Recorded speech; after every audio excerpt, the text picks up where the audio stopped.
আমাকে শিখিয়ে লাভ নেই।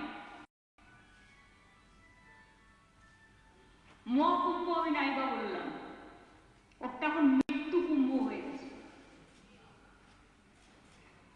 মৃত্যু কূপের মতো।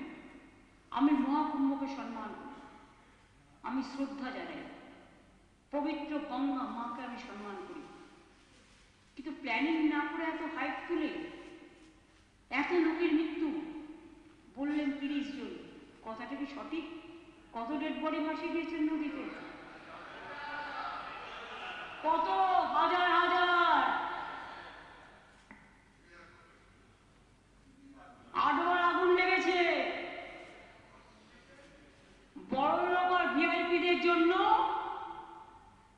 লক্ষ টাকার ক্যাম্প, আর গরিব লোকেদের, সাধারণ লোকেদের জন্য লাইনে দাঁড়ান 15 ঘন্টা 20 ঘন্টা দাঁড়িয়ে, যদি একটা মাদুরেও বসে 2000 টাকা।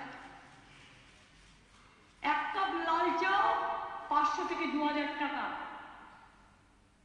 তারা যে জায়গাটা গিয়ে স্নান করবে সেটা আলাদা, ভিআইপিদের স্নানের জায়গাটা আলাদা।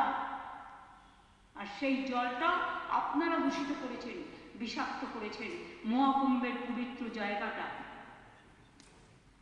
সব জায়গায় হাত তুলে দিয়েছে। সে একবার বলেছিল না গণেশ দুধ খাচ্ছে, সব ওখানে স্নান করো নাহলে পবিত্র হবে না। মৃতদেহের ওপর দিয়ে যারা এই হাইট তুলছেন আর